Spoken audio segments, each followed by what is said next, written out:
ada cerita nih Thomas. Jadi gini ya, maka dalam hidup ini Thomas, ya, jodoh itu tidak jauh dari mana-mana. Amin.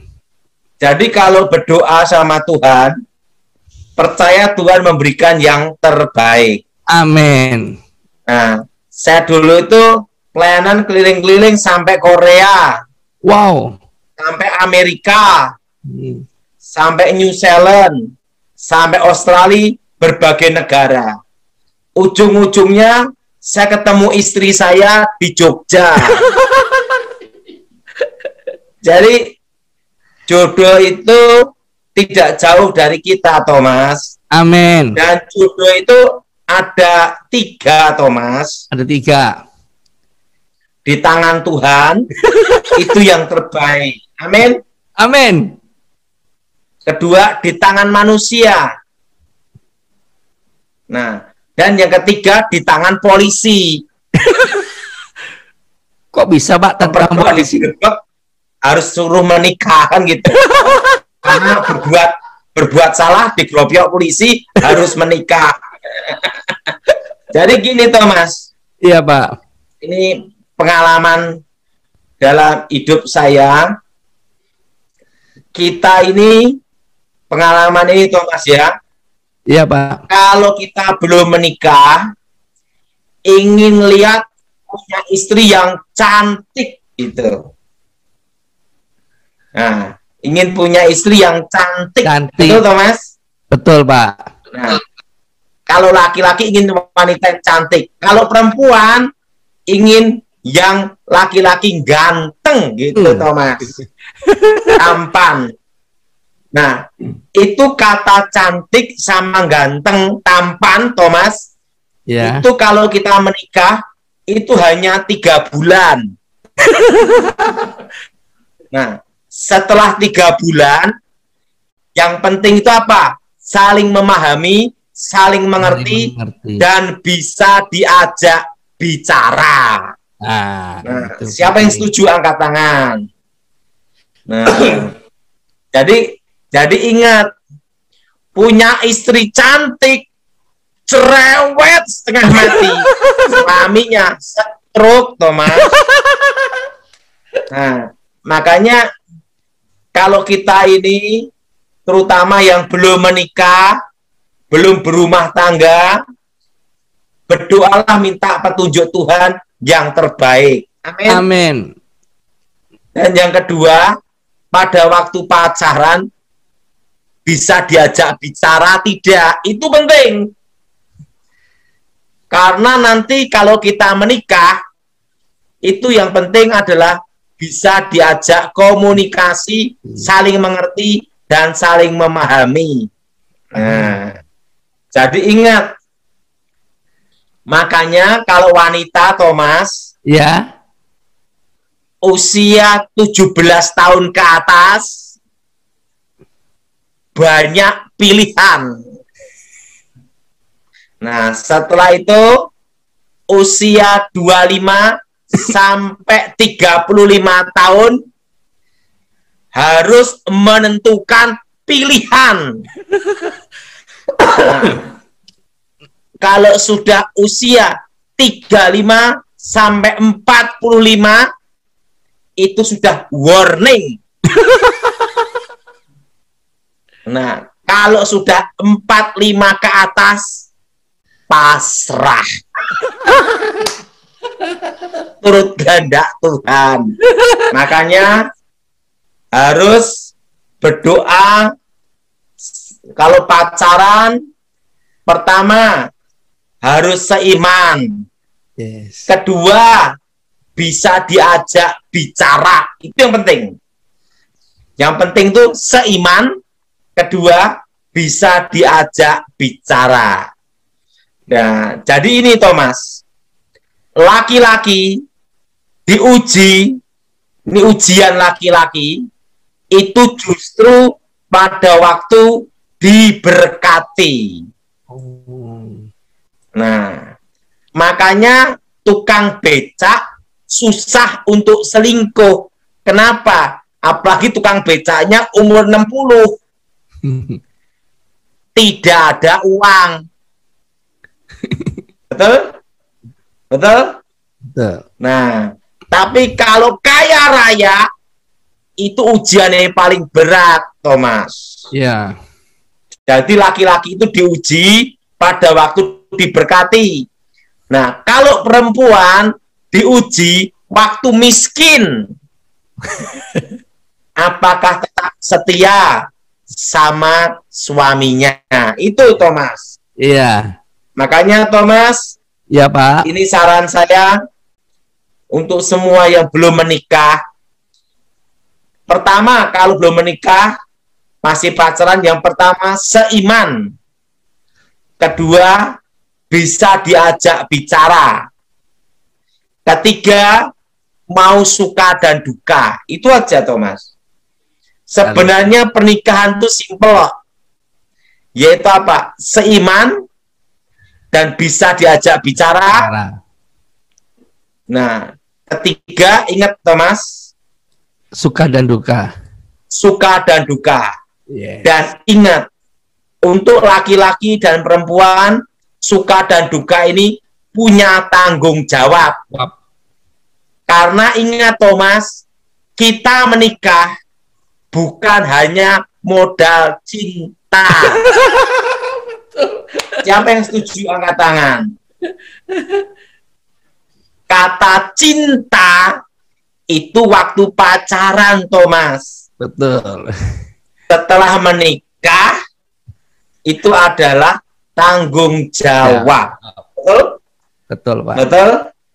Nah, jadi kalau saya dulu sebelum menikah, nah, sebelum saya menikah, Thomas, saya itu, ini saran saya yang bagi mereka yang belum menikah, Thomas. Iya, Pak.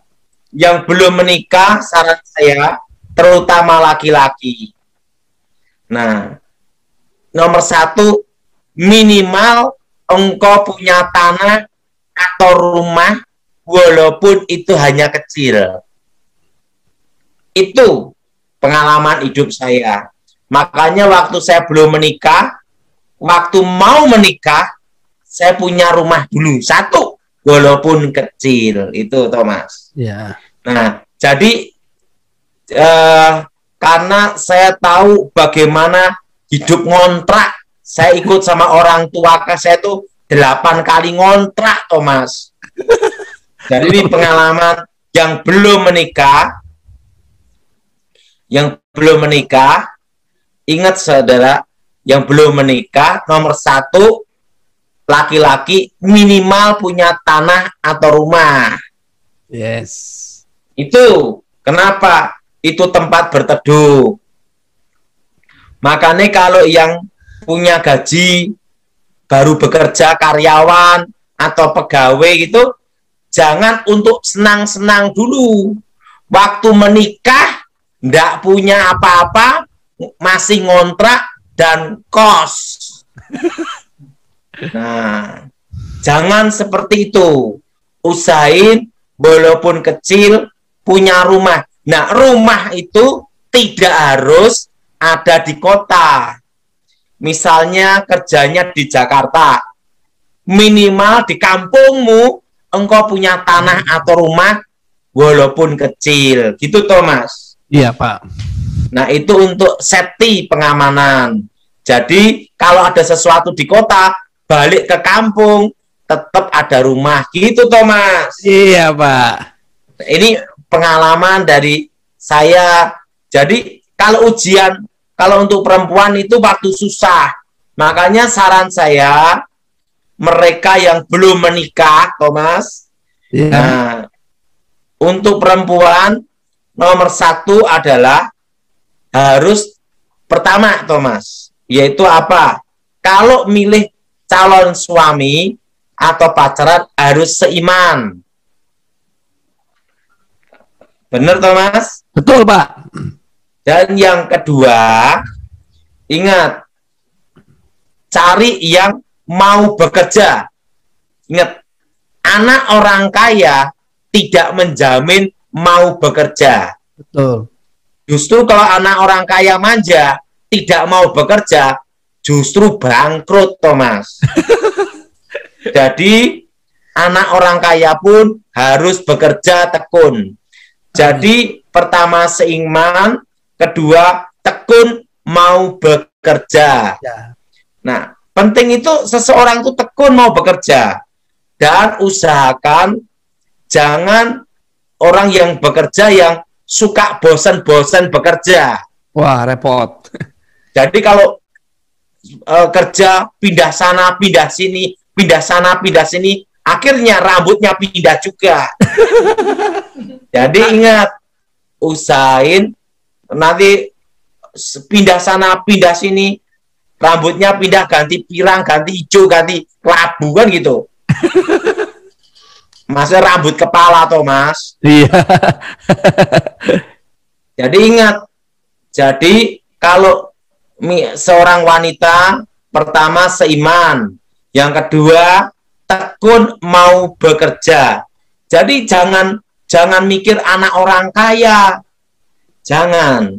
Dan usahakan ketiga, selain tekun bekerja, yang ketiga yaitu dia punya pengalaman hidup walaupun sedikit. Yaitu pengalaman apa?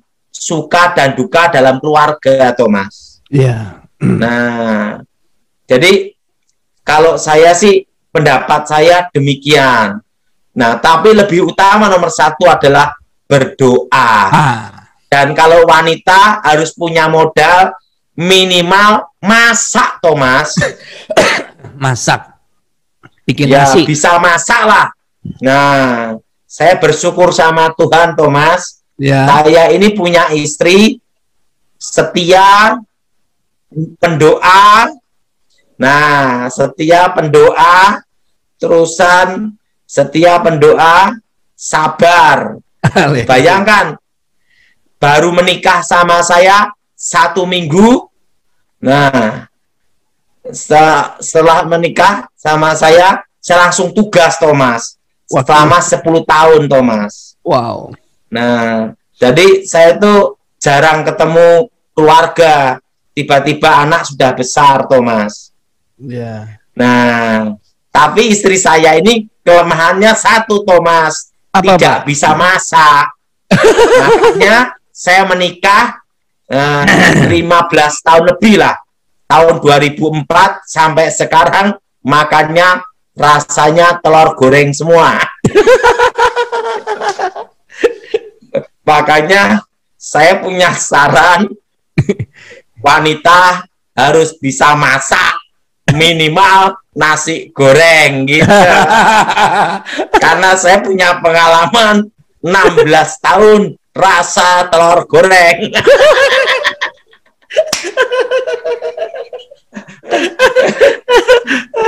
Ada apa? Kan semua tidak ada yang sempurna, Thomas. Betul, betul, Pak.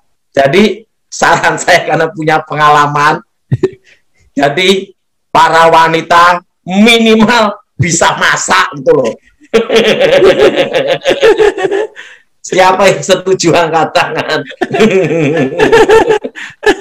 Haleluya. Oke, Thomas, lanjut. Oke, ya lanjut.